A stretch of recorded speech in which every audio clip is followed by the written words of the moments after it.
So take me back all the way when you got your first period. Can you paint me a picture? Like, how old were you? Where were you? Who was around you? Tell me. Oh, it's a memory I'll never forget because it was my first day of high school.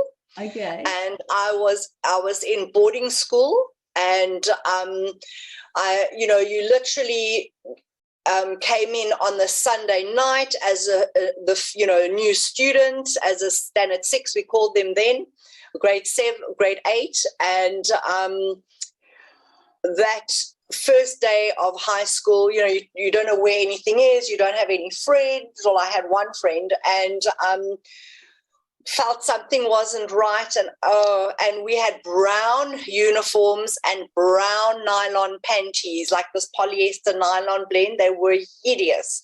And of course there was my period, and it was before the time of cell phones or anything like that. So we had like a ticky box where you could phone. So Okay. I stood in line with everybody else who wanted to use the phone, and I went, because my mother was at work, "Mom, period." And she said, "What?" And I said, "I've got my period." And she sent a colleague. She didn't come. She sent, because she was like a big boss lady. Okay. She sent like a worker bee with a big plastic bag and these big monster Dr. Whites and Kotex that you had to kind of tie with some funny mechanism. I can't even tell you. And it was the beginning of my hatred of that time of the month. Mm-hmm. Walking funny, not being able to sit, thinking that it's, you are going to, leak. Being in a hostel, of course, these are hostel beds, hostel sheets, and you leak on your sheets, and it's big fucking drama. And it was never a pleasant or beautiful or honored or magical experience. It was, in fact, everything but that. Yeah. And what about, was that an all-girls boarding school? Yeah. Yeah. And what was the culture of being in the all-girls? Oh, the culture was very dismissive. Yeah, very dismissive, very dishonoring. Very, very much emphasis on one of two parts, highly intellectual or very sporty, because we were one of the top schools in the city that I lived, or the province that I lived, in fact, and they would buy sports girls that were sporty, so they would go to all the grade 7 sports matches, and if there were like fast runners or high jumpers, they would go and approach the parents and say, "We will pay for their schooling if they'll come to our school."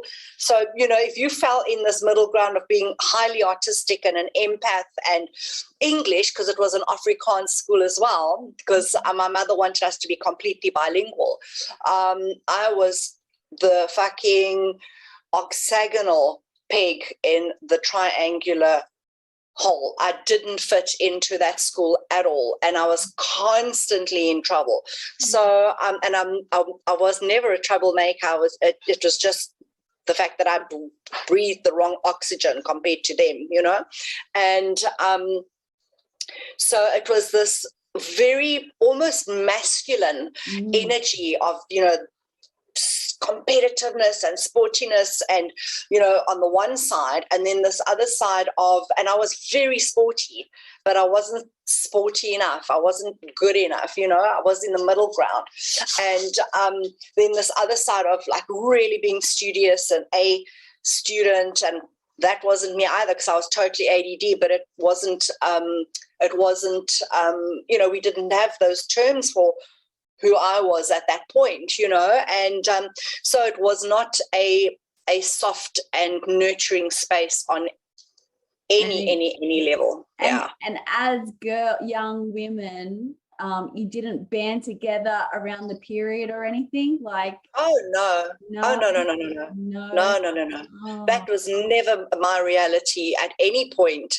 When I then changed schools, because I went overseas midway in my what was I, 16, and I lived in Scotland. Oh. I went to visit family, and I went to school. And when I came back, I said to my mother, there's no way I can ever go back to that school. Before I actually came back, I said to her, take all my art and go to the art school and see if you can get me in on the body of work that I already have.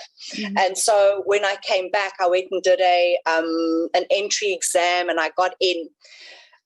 But I changed my mind not to go to a totally different school in a totally different language at the end of the year. I wanted to finish off the year because I felt it was the right thing to do, and then start in the new school in the beginning of the next year. And only when I got to that school, and these were artists and dancers and actors and creatives and gay and straight and all the different colors in between, did I find my tribe. But also a very different approach to the body, and because there was no emphasis on sport whatsoever. We didn't even have sport. We just had art and painting and photography and, all the stuff that made us tick. And so it was a different energy. It was, way more creative, far less aggressive. Yeah. And that's where I came across people or women who were way more in touch with their cycles and their bodies. And, my best friend could tell you to the last minute when her period would come, for example. I was like, what? Yeah. But that was never my reality. Yeah. Yeah. And so what did it feel like? Can you go back into that feeling when you saw the helper, your mum's helper, come my God, deliver the pads? How did that make you feel? So abandoned, so dishonored, and so overlooked. Yeah. And so when my sister's daughter, her eldest daughter, got her first period, and we live in different cities, I made this little box with like a really feminine little bra. You got those little lacy ones that have got, they're just like elastic, and beautiful little panties, and some chocolate and some hot chocolate, and a little book and a little journal. And I, boxed it up and I sent it to her, because that would have been something that I would have liked to have had. Yeah. And I now have a friend who has written a book called The Cookie Bookie. And it's all about the yoni. It's all about, I actually forgot about it until this very second. There it is in my cupboard. But, this is the kind of book that I wish I had for myself, and also to send to my nieces, to really give them this, this understanding that it is an amazing thing, not a dismissible thing, not something to just get fucking over. When women take time out for their periods, I'm like, are you crazy? What is wrong with you? And, working in these dream weaving circles, everybody that works in these circles, so in touch with their moon time, so in touch with their feminine cycles. And I'm like, initially I was like, get over yourself. How can you go and lie down? What's wrong with you? Yeah. Fucking work, bitch, and because that's always been my mantra. You've worked regardless, because my work ethic is very hardcore. It's the industry I'm in, and it's been very different for me to be exposed to women who are, even this whole, there's all of this where you use your blood for your plants, or you use your blood for your art, or you put it on your face, or I don't even know what other else things you can do. But this is stuff that's come up recently in the dream weaving world, and it icks me out completely. And I've had conversations with girls in, like the very close ones, because they are triadas, where, you talk about things in a different way. And I'm definitely the odd one out, you know what I mean? And I'm also older, so I have also a little bit of a generational thing where this was never, ever done. But it's, I think it's amazing. Apart from my ick about it, I really think it's amazing. And I think it's, I'm sorry that I wasn't exposed to this earlier. I really am, because I believe that things would have been a little bit different for me, just in, I don't even know. I think that it could have been really different. I mean, I think I touched on when I knew my periods were starting to come to, end. And I started to photograph my periods and write poetry about it, Oh, thank you, Sol. Here comes my cup of tea. Yay. Oh, very good. Just put it there. Thank you, Sylvie. Sylvie's back from leave. Thank you, my Sylv. And it was just this, from having it there and being so dismissive to realizing that it's coming to an end and what that meant, I suddenly had this like, oh, just it, this great reluctance and a feeling of loss and grief. Yeah. Yeah. And so you touched on, you have one sister, or how many sisters? I have one sister. Yeah. Is she older or younger? Much older than me. And when I was going through all of this, she was already out of the house. So for me, I was very much an only child.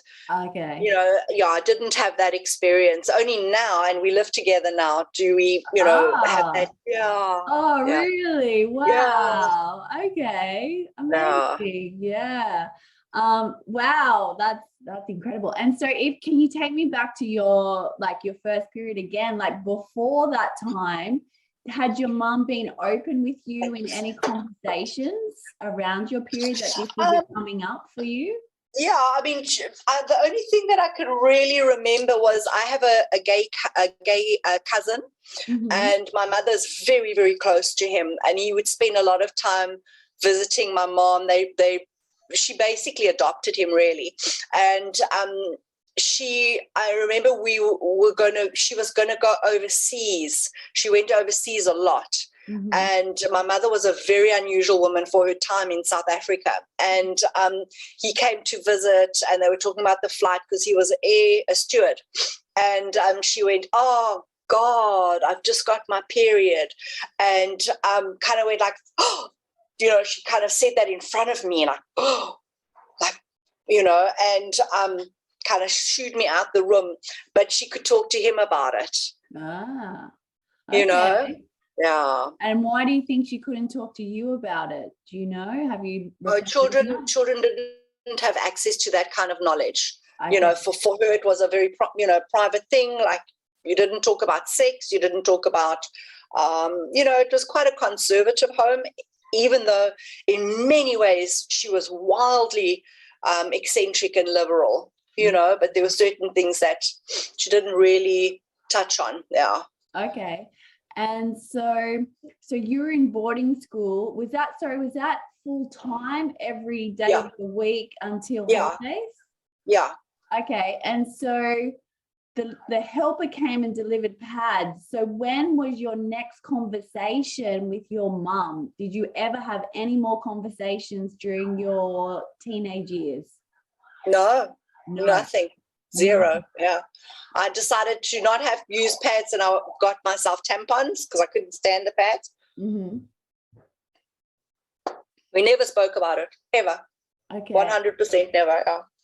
And how do you think that, you said she could talk to your cousin about it, she shooed you away, she got your helper to deliver the pads, and she never talked about it ever again. Then how do you think her attitude shaped your connection with your menstrual cycle as you've gone through the years? Well, I guess because it was never discussed, it was never important enough. So I would imagine that because it was never given any time or any importance, it never warranted a conversation. I guess I took that on as well, that it wasn't important, it didn't warrant time, and I have always been a bit dismissive of women who have given themselves time in in their moon time, and I had very hectic periods. I would have hectic period pains. I mean, to the point of nausea. I had dysmenorrhea, endometriosis. I mean, I had all the things. Plus, I was sexually abused as a child. So I always wondered if, my uterus and my womb was shaped properly, and I was told I'd never have children and all of that stuff. So all of that thrown into the mix created my fear, not fear, I had no fear, my feelings regarding, or non-feelings, or hesitation. I don't even know what the word would be. Dislike. Yeah. Yeah. And did you hear any words come out of your mother's vocabulary to describe her period at all? Like what she thought about periods? Yeah. She never had it was never a positive thing. It was always a chore or a nuisance. Yeah. Yeah. And then how in your 20s do you think when you're on your period, what happened? What were you doing on your period then?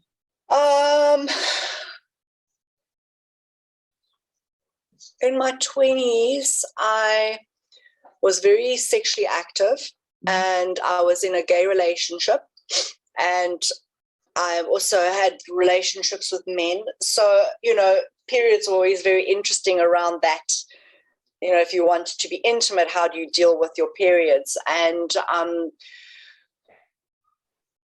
I always, I didn't not have intimacy at that time. It was very much directed by the other person. If they were into it or not into it, that was kind of the way I went. I guess also the fact that I was never, I think I did try to work out my cycle and my days and stuff like that, but I am very forgetful. Okay. It's part of my ADD, and I could never remember if it was yesterday or the day before, or did I write it down or didn't I write it down? And that was kind of like the whole journey. Like, right. Is it coming? Isn't it coming? Oh, here it is. And I think that for me it was just very much a non-thing. It was never something to honor. I remember I worked in a library for a while, and because they gave me a bursary for my art studies, and one of the women there, because I was much younger than everybody else, I remember the one woman saying that talking about her period and saying that her husband was so dismissive of her when she had period pains. And she had really severe period pains. And I'd always just stuck in my mind, like, wow, that's a bit rude kind of thing. But, that's the only memory I have of that time and that journey in my life. Yeah. Interestingly enough. Yeah. But I can see the connection between how your mum was and then what your attitude was like in that period as well. And I hope that if I'd had a daughter, Andy, it would have been different. I think it would have been, but I had a son, and then I had a very practical, matter-of-fact gay woman who was, in her own words, a dyke in my life for 14 years. And for her, it was also very practical. It was very matter-of-fact. It was never something to be honored, somewhat of a pain to go through every month. So that whole theme has really followed me until now. Yeah, that's interesting, isn't it? When you can really look back and reflect on that. Well, hopefully you cut the pattern. Cut it. Totally. Absolutely, without a doubt. Yeah. And then can I go back to your mum? Growing up, did you see her do nice things for herself? Did she know when to rest? Whatever that. Yeah, my mom was an incredibly educated woman, very, very well traveled, very intelligent, like super intelligent. And was really way ahead of her time. I mean, when I was in primary school, I was one of 2 children whose mothers worked. Everybody else's moms were housewives and stay-at-home moms, you know. So that was quite a, you know, it was an interesting life. I had a very interesting childhood because of my mom and my dad. Very interesting people. And in many ways, and a fucking amazing childhood, apart from 1 or 2 things that affected everything, you know. She was very, very into self-care in terms of not necessarily beauty things. You know, she wouldn't spend hours having a facial. I don't think my mother ever had a facial, to think about it, but she would have her hair done. She spent a lot of money on really expensive face products. She always wore fragrance, very expensive fragrance.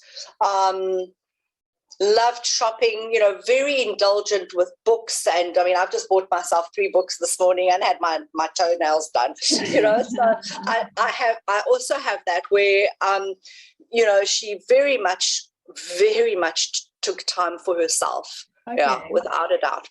Yeah.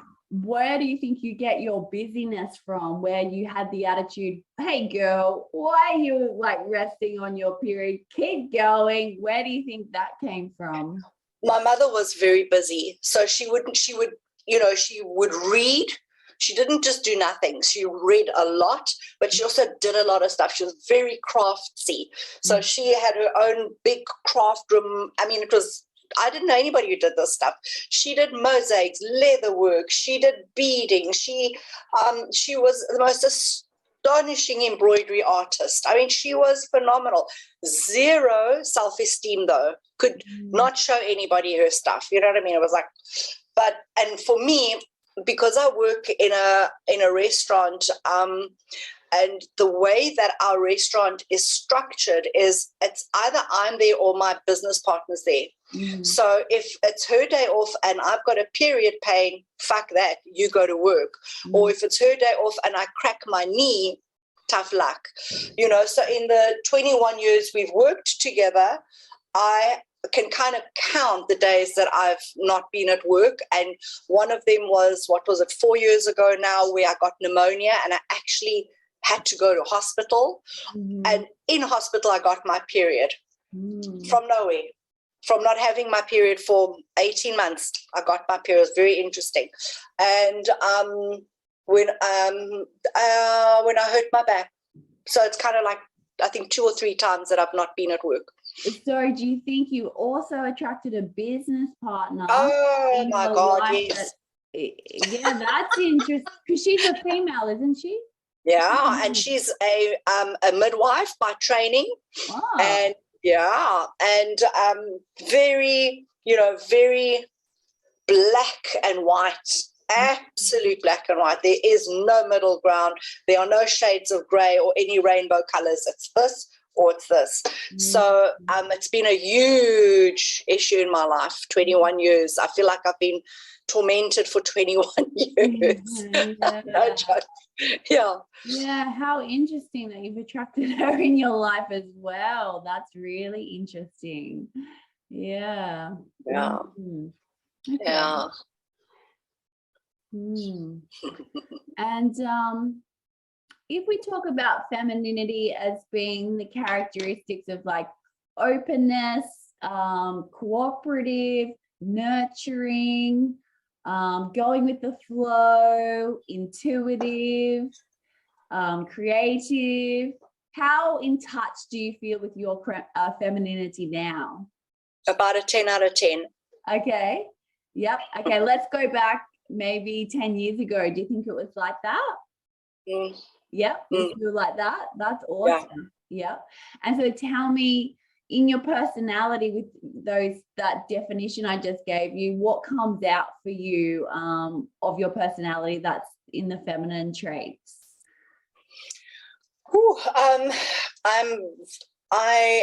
I would say I'm everything except nurturing to anybody that's not well. So I'm not a good nurse. Yeah, I'm really not. It's a bit of a joke in my family, and my ex-wife used to get very, I think it's one of the reasons she divorced me, is I really, really am not a good nurse because I don't know why. I see it as weakness, and it's a fault, but and it's something that I'm very aware of now. So I really try very hard to be kind and gentle and all of those things. And I would say all the other things I'm there 10 out of 10, but that nurturing gene, I don't have. And yet I think I'm a good mother, you know? Yeah, what about nurturing on a people come into your house type of thing? Or like, do you feel like you're nurturing them when they come into your house? Not when they're sick, just when they enter your house and they're spending time with you. Do you have a nurturing quality then for them, do you think, or no? That's a good question, Andy.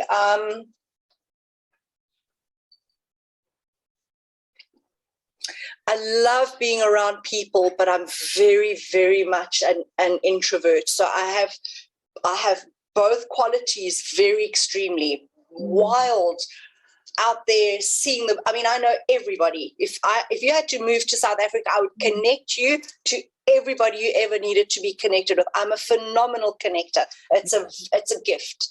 I can walk into a supermarket and I will know 20 people. My son gets terribly annoyed because I have to stop and stop and stop and stop, and people chat and chat and chat. And now that I've got pink hair, it's even more so. And yet when I'm done, I'm like, whew, I got to take some time out. So I really need that space to really come back to me. So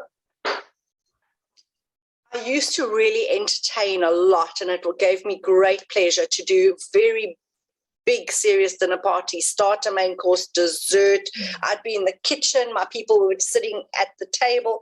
And then I met Karen, and Karen said, we don't do dinner parties like that. We bring the food to the table and everybody just sits around the table and, you know. Yeah. So it was revolutionary and revolutionary to me, you know. Wow. And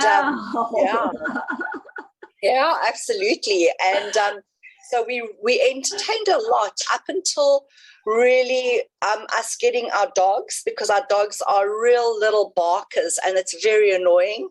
And up until the point she went into menopause, because she hit menopause overnight and she changed very quickly into a very different personality to how she was before. Yeah. Yeah, so to answer your question, yes and no. Okay. Yeah. And then if you take those that definition again of femininity, what's in your environment or the activities that you choose to do that revolves around the femininity? I think serious self-care in terms of using my oils, using them intuitively. I create, I've got 2 different ranges that I've created, and I think that comes from it's the one now, the little black one. That's Lola. So cute. That tuning in to that creative center and that intuitive center has allowed me to create these 2 different ranges that are really great ranges. I think the healing range more so than the actual fragrance range, which is interesting because I'm, very fragrance orientated. Just sitting in this room, which was my dad's room, which I've created into a sanctuary, working with my cards. I bought today, I'm sure you know it, Julia Cameron's The Artist Way. Oh, no, I don't know it. No. Well, it's a groundbreaking book for any creative, and it is a process that you go through for as long as it takes.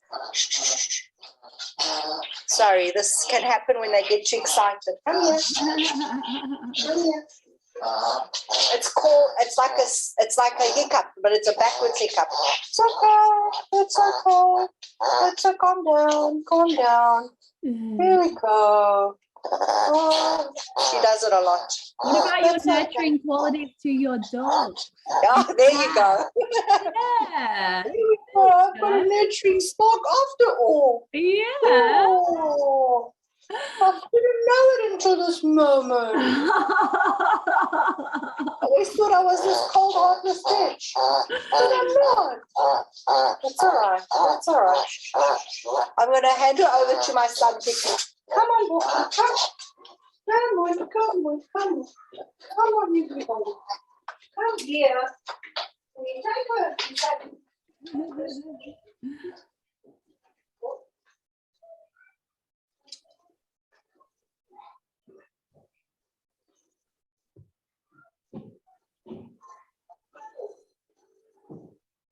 Just catch her and give her love. Thanks, my love.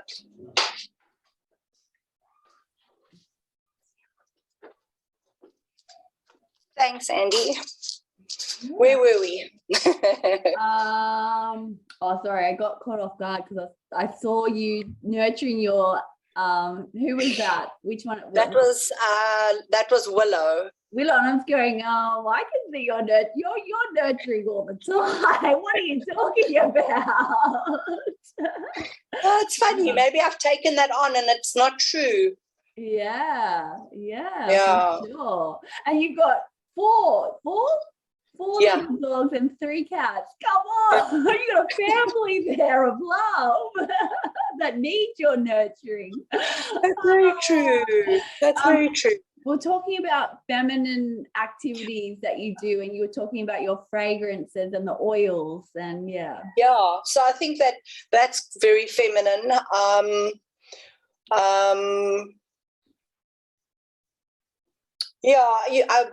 I have stopped it now, but I administrated a very, very big group on Facebook for a very long time, and there were about 12,500 women, and they would, and they would contact me, and I would connect them to people and help them where I could. And then I started my own business women's group, which was very much about nurturing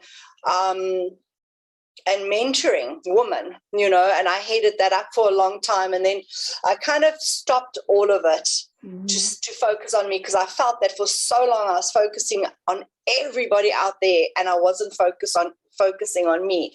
So I've turned all of that onto me this year, really. Wow. And very much so.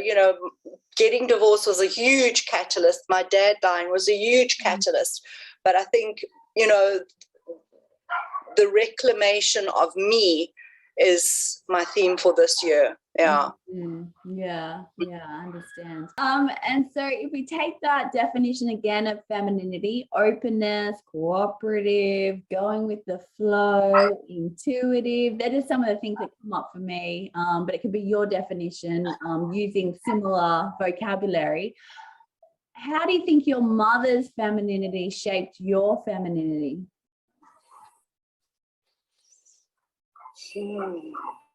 I've never thought of my mother as a feminine woman, and yet she actually was. I saw her as this very dynamic, very assertive, very driven,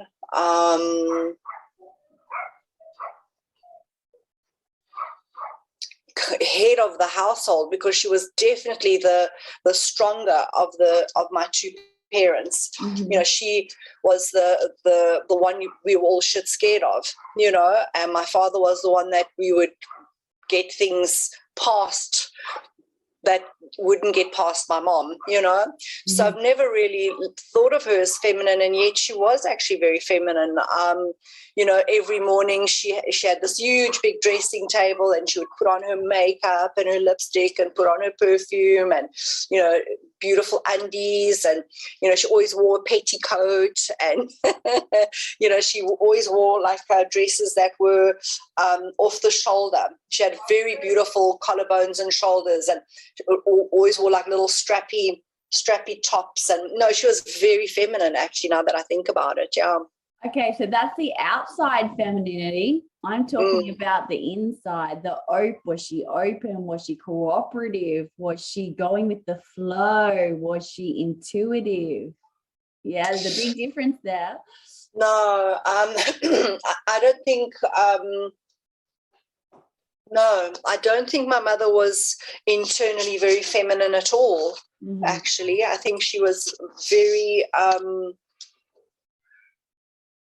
she had a lot of more what you would say manly traits.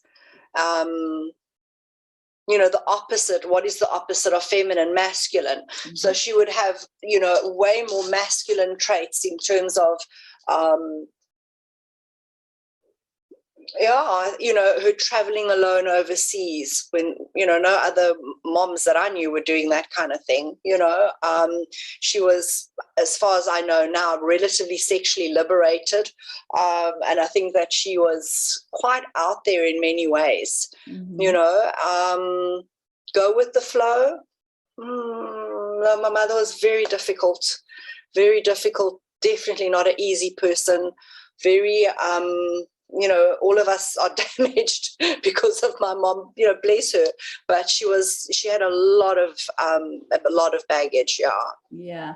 So some of the words that you've described her and when you originally described her that have come up have been independent, assertive, head of the family, a difficult personality. So they're quite masculine. So then how do you think that her being in her masculine traits have shaped your femininity traits? Well, I guess you learn from your mom how to show up in the world as a woman. Yeah.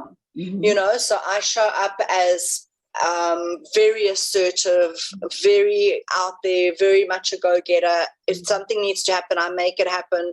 I do a lot of things independently of anybody because I really enjoy, you know, my own company and my, you know, my autonomy.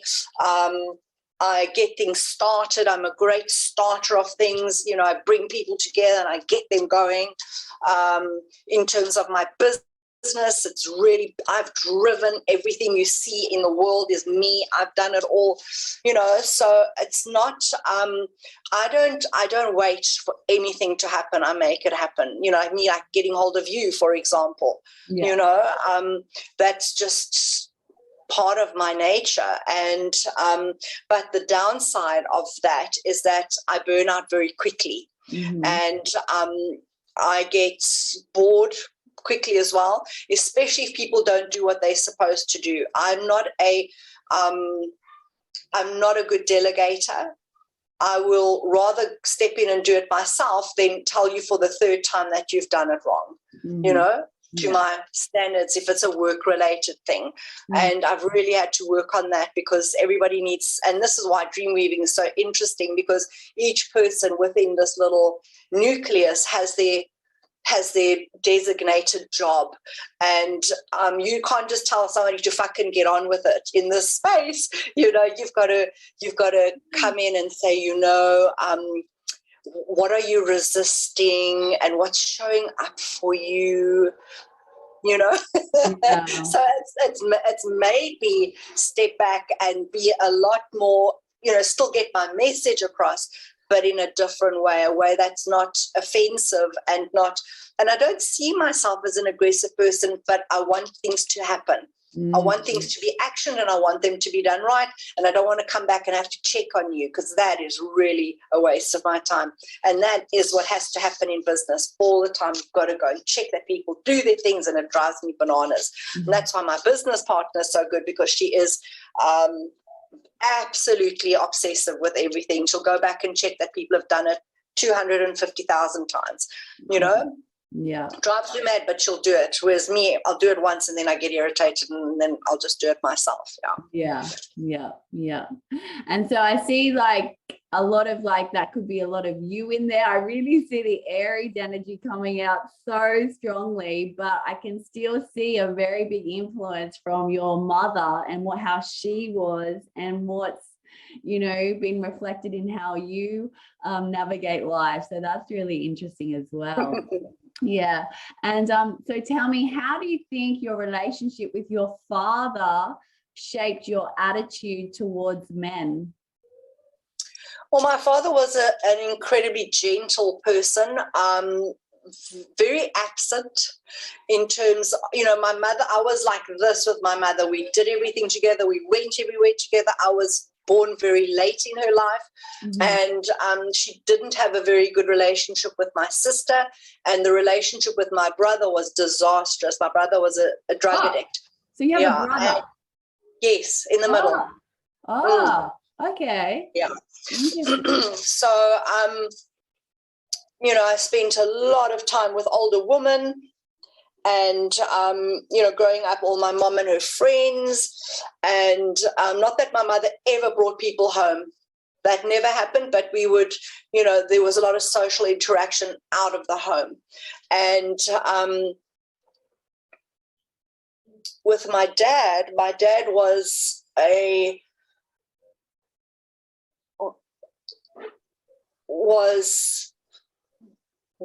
basically wasn't really there for me, loved me, and did a lot of things for me, but when I really needed him, he wasn't there. He was absent. And with the whole thing that happened with my abuse, my father never believed me, and it was a huge issue my whole life, really. And then I ended up, I lived with my dad, I looked after him, and it was an interesting journey, to say the least, because my dad was truly one of the last English gentlemen, beautifully brought up, manners to a T, never judged anybody for anything, but was abandoned himself, was sent off to boarding school in a different country when he was 5 years old, only came home twice a year. And then when his mom died, he was 12 years old. His father left him behind in England. The people who were supposed to look after him never did. Terrible, terrible story. And amazing that he wasn't more damaged, but he never knew how to parent. He never got the memo, and truly didn't want to discipline or create boundaries, and that was my mom's job. She was the bad police and he was the good police, I guess that what I have seen in my dad is we are made up out of so many different elements, and our journey creates who we become. And I know today that he did the best that he could with what he had. So I have no issues with him. But I don't think that, and I mean, I've never been asked this question, but it's really quite a hard one to answer. But I don't think he was a bad father, but I don't think he was a good father either. He was a better father to my son, because he was really here more with Liam than I was when Liam was a baby, because I was working so hard trying to create this business. So my dad, brought him up, and he was amazing with him, a really beautiful father figure. Yeah. But then let's circle back. How do you think that relationship with your father and how he was to you affected your attitude towards men? I don't know if it did. I think my mother more so. Okay. If I've chosen any kind of characteristics in men, it's been my mother's characteristics. Okay. Very assertive, very domineering, wild, drug taking, gun carrying kind of guys, the bad boys. And I really thought that I'd broken that mold when I got involved with the women. But, I think that I like somebody who is strong. And I think my father would have been too weak for me, in terms of he would have been too good, too clean cut and too nice. I would never have been attracted to him. I mean, he was gorgeous. I would have liked, maybe, I think he was pretty wild when he was young. But when I got to know him, my father was, 47 when they had me, and that at that point it was pretty old to have had a kid. But yeah, it's a very, very thought-provoking question. But then you think he didn't play a role, but he really did, because you're going, I wouldn't want to attract a man that's weak into my life. I need someone strong. Do you know? So either way, he did have some kind of influence on you. Oh yeah. Yeah. Absolutely. Yeah. And did your mom and dad stay together, or did they get divorced? They did. My mother did leave my father numerous times because she found him too weak. And because of my brother, who caused so much drama, my mother she really wanted to put down clear boundaries for him and create very, clear direction for him. And my father was, no, it's just a stage. He'll grow out of it. And he never did. My brother is phenomenally clever. He is in part of Mensa, and he has an IQ of over 165 or something like that. So he's super clever, but he can't function in the world. He cannot work for anybody because he's more clever than them and he knows better, and it doesn't last. And so he is very dysfunctional. I actually have a restraining order against him, or did. I don't anymore. Very, very aggressive, very violent. Very much provoked by my mere existence, and thank God he's left the country. So he doesn't live here anymore, and I think if I look at my mom and my dad, my mom was definitely the one that tried to keep things together in a way that benefited the whole family, and my dad couldn't do it. He felt very sorry for my brother. Do you think if the roles were reversed and your father was really in his masculine, he was a disciplinary, he showed up to be the masculine figure for your brother, that he might have turned out differently, and then your mom was the nurturer? Yeah, absolutely. Without a doubt. Yeah, that's interesting to observe. And then with all this work that you're doing on your feminine, with the feminine attracts the masculine, what do you want to attract, like in the forms of like a relationship or like outer world success? Like what do you want to manifest from all this work doing in the feminine? Andy, I think it would be really nice to have a relationship with a man and to really experience. I'm pansexual, so it doesn't really, gender and sex doesn't really bother me. It's the person that I'm connected to. But I really would like to connect with an empowered, spiritual guy that I could learn from, and who could learn from me, and who could balance my energy in a way that hasn't happened before. I've always chosen very specific types, and I'm so done with that. That it would be really nice to have that energy and that connection. It's not the most important thing, but it would be nice. I'm really happy, really, really happy in my on my solo journey right now. But down the line, it would be nice to connect. What I really want to manifest is more financial abundance. For me is imperative to everything else being offshoots. The financial abundance will give me more freedom to do the things that I want to do, will give me more time to do those things, and will allow me to, because of no stress and worry and strain and anxiety, give me more peace of mind and more joy. When you're constantly stressing about, because I'm in the hospitality industry and we've had these hectic lockdowns, my business has taken a huge knock, and so it would be really nice to be able to breathe a little bit easier. Yeah. And you said that you would like abundance of money to do things, what, name one thing that you'd like to do then? I'd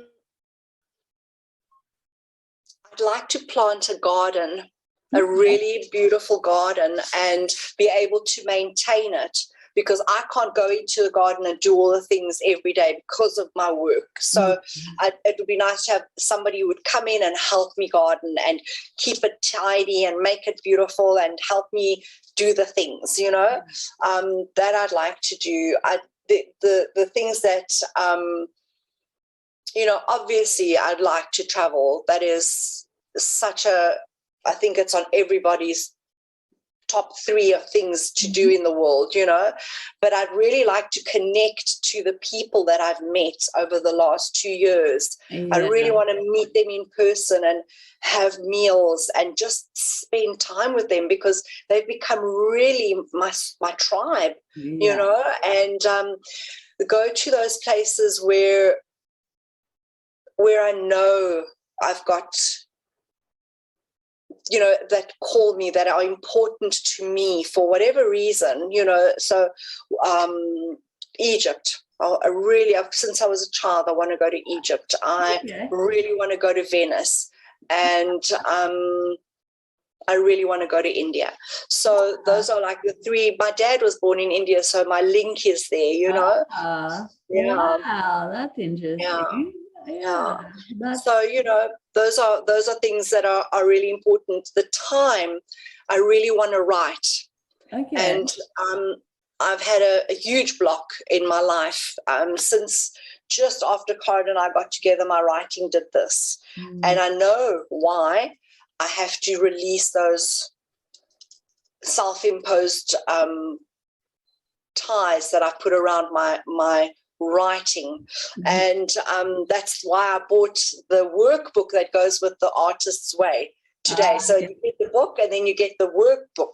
So I've got the workbook and I'm going to work through it. And, you know, just really, I want to do some more courses. You know, I'm a perpetual student. So I've just finished this really intensive nutrition diploma, and I want to do something called body mapping. Is that the right word? I don't know what it is, but I have heard that term, body mapping. Yeah. So you work with the energy of the body, and it's the most incredible healing modality. It's unbelievable. And so, yeah, I want to do that. And then there's something else I want to do. So, you know. Yeah, it's all coming out. Yeah, absolutely. You know, so, you know, where I am now, and I guess it's because of my sister. My sister's 10 years older than me.